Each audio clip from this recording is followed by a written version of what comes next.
Hello everyone! Recently, I released a video about my latest purchases at the local flea market, where I showed this TERMIT PM3670 soldering station made in the USSR. At that time, I ventured to suggest that this is a professional soldering station which was used, for example, at radio factories.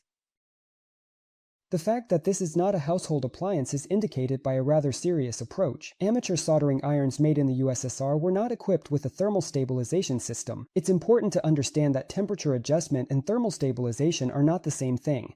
In this case, the soldering iron has its own internal temperature sensor, and the control system maintains the user-set temperature.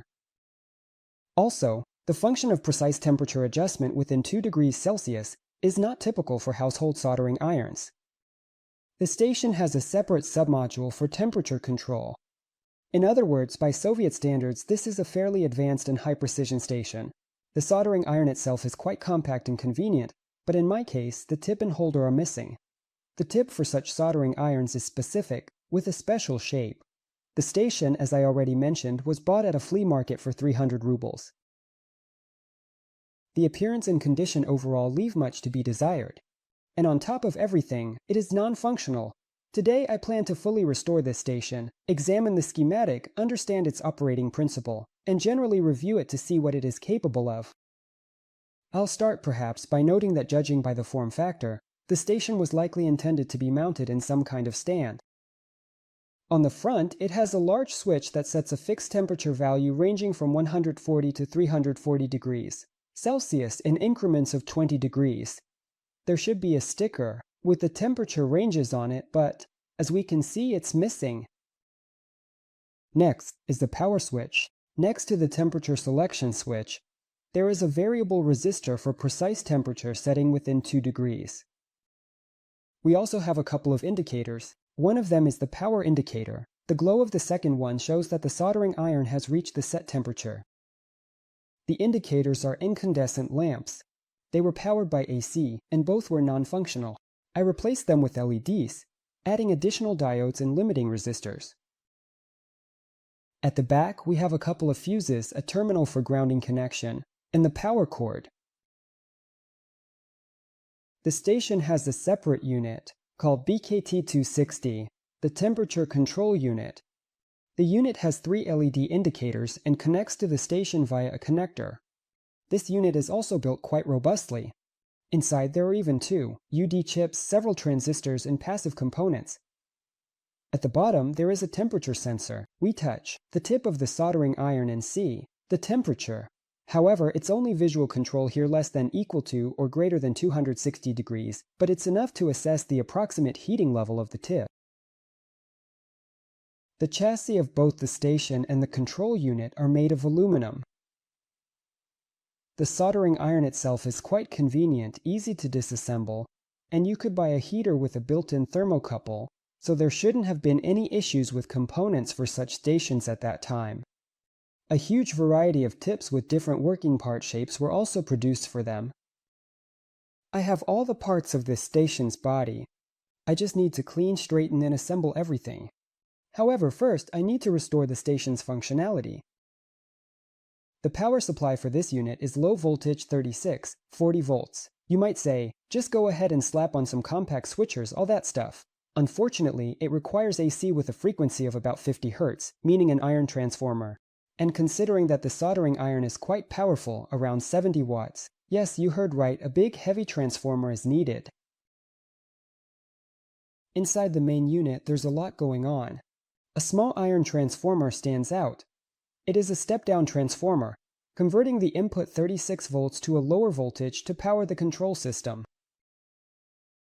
A small rectifier is connected to the secondary winding of this transformer. After that, there are filtering capacitors and current limiting resistors for the Zener diodes. These form the secondary power circuits. The only microchip in the main unit is a general-purpose operational amplifier K553UD1V. There's nothing special about the UD. It's a standard single-channel operational amplifier working as a comparator. It is powered by a bipolar source. The required voltage is formed by the specified Zener diodes. The soldering iron heater is controlled by a Triac KU208. It in turn is controlled by a blocking oscillator. built on a low-power transistor KT315. In fact, using a blocking oscillator is quite an interesting solution and kills two birds with one stone. Firstly, the triac is controlled through an isolation transformer, and the power supply is decoupled from the control system. Additionally, no extra generator is needed to form control pulses, as the blocking oscillator takes on this responsibility. The blocking oscillator is already controlled by the operational amplifier itself. It works like this: the blocking oscillator is powered by an unregulated voltage, which is formed by the aforementioned step-down transformer. This same transformer provides bipolar voltage for the operational amplifier. Two more power supply circuits are formed from the positive rail. One of them is the reference voltage circuit. On the inverting input of the operational amplifier, there are voltage dividers connected to the main switch. They form different voltages and set the trigger limits of the comparator. Another divider is connected in series to these dividers on the specified resistors. Moreover, one of these resistors is a trimmer, allowing for the adjustment of voltage on the secondary dividers. To correct temperature limits, the voltage formed by this divider is stable and is set by a reference source in the form of a Zener diode. A voltage divider is also connected to the non-inverting input of the comparator. Moreover, the thermocouple built into the soldering iron is part of this divider and is connected in series with the lower resistor. Initially, when the soldering iron has not yet reached the required temperature, the voltage at the non-inverting input is higher than the voltage at the inverting input. In this case, the output of the comparator will be at a high level, which will go to the base of the blocking oscillator switch, and the latter will start operating. In turn, it will generate control signals for the triac, and the triac in pulse mode will ensure the switching of the soldering iron's heater, resulting in the start of heating. A thermocouple is a device made of dissimilar metals that generates a certain voltage when heated. As our soldering iron heats up, the voltage from the thermocouple will increase, and consequently, the voltage at the direct input will decrease until it is equal to or less than the voltage at the other input. In this case, the comparator will switch its output state from high to low, which will block the operation of the oscillator. Then the triac comes to a close and, at this point, after which the heater is turned off until, eventually when the thermocouple cools down to a certain temperature. After that, everything repeats again. The temperature control unit is not particularly interesting in itself, but it allows for an approximate assessment of the tip's heating level, and does not affect the operation of the station itself. The principle of temperature control is again based on comparing the reference voltage with the voltage generated by the thermocouple. As a result, the corresponding LED lights up. This unit is built on two comparators. There are low-power transistors that provide LED switching. In later models, this unit is built into the main station's housing. In my case, it can be easily detached and excluded. I also forgot to mention that there are thermocompensating diodes in the temperature control unit and in the soldering iron itself. For the time being, I will remove the control unit, but in the future, I plan to discard the entire board from there and assemble an analog, or rather a needle thermometer in this housing, which will show the actual temperature value on the tip with high accuracy. I think this will be more useful. And it would be cool if a power transformer for the soldering iron could fit in here as well, but 70 watts can't be crammed in here, as you can understand. Although, theoretically, a switching power supply without a rectifier could be fitted in here. That is, the output of the source would be an AC square wave with a frequency of about 15 to 20 kHz, and the triac in the station itself could be replaced with a high-speed one. And seems like it should work. I think it's clear why the station can't be powered by pure DC. In that case, the triac simply won't close. But as I'm writing the script for this video, thoughts are coming to me. I already made a video about a homemade clone of the HECO 936 station, and in the original, there's also a triac. Back then, I replaced it with a field effect transistor, slightly modifying the circuit, and the station worked flawlessly on DC. I think the same can be done here. But you'll also need to ensure that the switching power supply has additional outputs for powering the control circuits.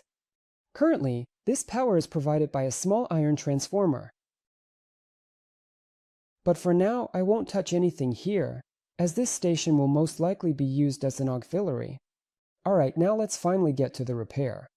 We need to figure out what happened to the station and why it's not working, as well as come up with a solution for the tip and its mounting. Upon the first continuity test, it turned out that one of the input fuses had blown, and the triac itself was also shorted. In this circuit, we also have the soldering iron's heater, and an initial continuity test without removing the fuse can be misleading. But in my case, there is a short circuit across all fronts of the triac, and the fuse itself is blown, so the triac is definitely dead. Next, I tested the resistor that is in series with the primary winding of the transformer, and the winding itself. A smile appeared on my face because both were in working order.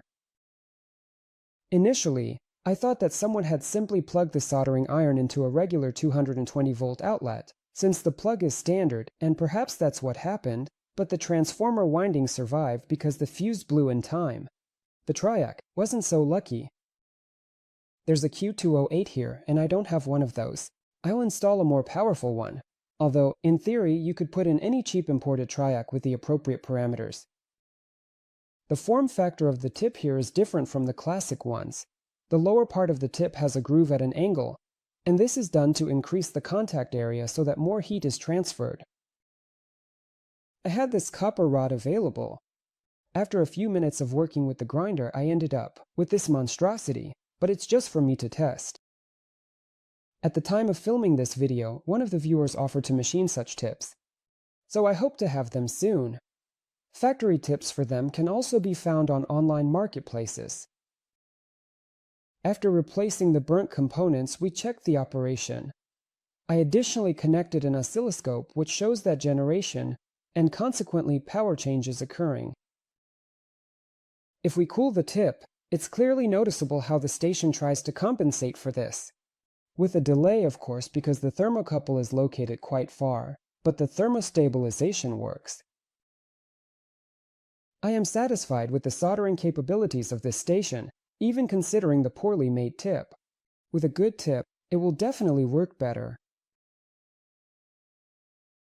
However, the maximum temperature is not sufficient for working with high melting point solders, but the temperature can be adjusted to your preference. In the future, I will calibrate the station to 400 degrees. Therefore, for now, I decided not to create a temperature scale. On that note, the video is coming to an end. All necessary links, as always, are in the description. That's all from me for today. As always, this was Kazyanov Ka with you, and see you next time. Bye!